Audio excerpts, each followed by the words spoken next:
Oke, ini lanjut lagi ya teman-teman. Yang ketiga, saya bikin video lagi. Ini buat teman-teman yang pernah nanyakan ke saya. Jadi ada beberapa pertanyaan yang teman-teman mau berangkat kerja sawit sebagai pemula, usianya sudah di atas 45 tahun dan ditawari kerja borongan. Ini jadi ada pesan-pesan buat teman-teman yang mau kerja sawit, terutama pemula, sistem kerja borongan atau mungkin ditawari kerja sistem SPK. SPK itu borongan, nanti sistem perjanjian kerja. Kalian nanti kerja berkelompok tuh 10-20 orang. Nah, ini hati-hati dan perlu waspada. Ini yang perlu kalian waspada adalah seperti ini. Ketika kalian nanti berangkat, kalian kumpulkan di perekrutan 10 atau 20 orang sistem SPK. Yang jadi masalah adalah ketika kalian nanti berangkat 10 atau 20 orang, ya nanti gajinya itu dibayarkan jadi satu, teman-teman. Jadi nanti biasanya sembakonya disediakan, nanti sistemnya nanti potong gaji. Tuh ya. Bayaran kalian itu nanti bisa dibayangin, tiba-tiba nanti 5 hari atau 10 hari kerja, teman-teman kalian itu kabur. Tuh. Yang terjadi apa teman-teman? Ya bon-bon hutang yang sudah dimakan teman-teman kalian, belum lagi mereka hutang pribadi di masing-masing warung, misalnya seperti itu ya, rokok kah dan sebagainya. Atau biaya pemberangkatan cicilan mereka itu yang kabur tadi itu akan dipotongkan semua, teman-teman. Ke gaji kalian itu yang jadi satu seperti itu.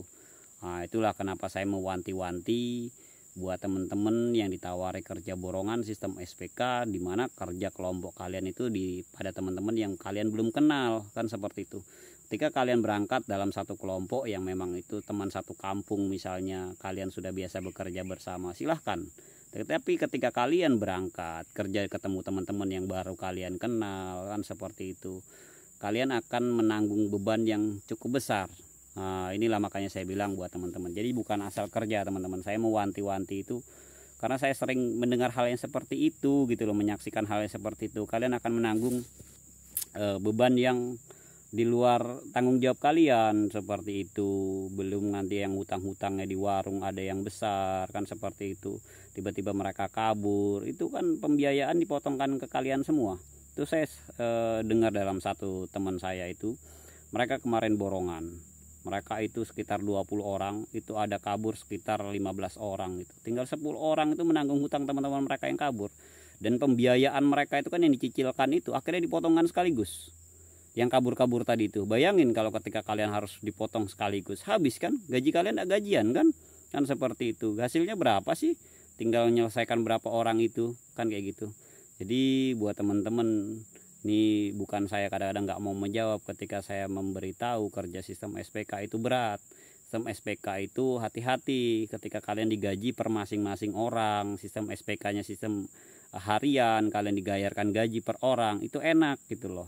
Tapi ketika kalian ditawari kerja sistem SPK, sistem berkelompok seperti itu, waduh itu terlalu riskan dan beresiko teman-teman. Apalagi yang berangkat ini kita tidak tahu itu rumahnya di mana, alamatnya di mana gitu loh. Mereka hampir kecenderungan kabur ini besar teman-teman. Apalagi kondisi kerja borongan itu biasanya itu tinggalnya di tenda, kan seperti itu. Terus terutama teman-teman yang banyak non pengalaman, kan seperti itu banyak kaburnya itu tinggi teman-teman. Jadi jangan kaget, jangan bayangin kerja terus bayaran tuh tiba-tiba kalian sudah menanggung hutang yang besar. Tanggung jawab teman-teman kalian dibiayai itu biasanya dicicil. Bayangin kalau itu sendiri aja, belum di luar makan itu sampean harus menanggung pembiayaan mereka, misalnya satu orang 2 juta saja, kabur 10 udah 20 juta itu beban yang harus kalian tanggung itu. Segitu besarnya. Tuh, jadi buat teman-teman ya, ini jawab pertanyaan. Buat teman-teman yang usianya di atas 45 ditawar sistem kerja borongan atau SPK, pelajari benar-benar teman-teman. Jangan sampai itu menjadi penyesalan buat kalian. Dan semoga apa yang saya sampaikan ini bermanfaat. Jadi buat teman-teman perekrut, saya mohon maaf ketika saya menyampaikan seperti ini. Tapi memang hal-hal seperti ini menjadi keprihatinan kita bersama. Jadi saya mau yang berangkat ini adalah orang yang benar-benar yang siap. Kalaupun yang berangkat kelompok, ya cari kelompok yang memang kalian sudah kenal, satu kampung misalnya seperti itu. Daripada kalian harus dibentuk kelompok baru dan kalian harus menanggung beban teman-teman kalian yang kabur. Mungkin itu aja yang bisa saya sampaikan. Semoga apa yang saya sampaikan ini bermanfaat buat kalian. Dan sebagai apa ya, ketika mungkin ada yang saya sampaikan ini ada kekeliruan, saya mohon maaf. Mungkin ilmu saya atau pengetahuan saya mungkin tidak semuanya, tapi sedikit walaupun sedikit saya ingin menyampaikan gitu sebagai kehati-hatian buat teman-teman. Semoga bermanfaat. Terima kasih. Assalamualaikum.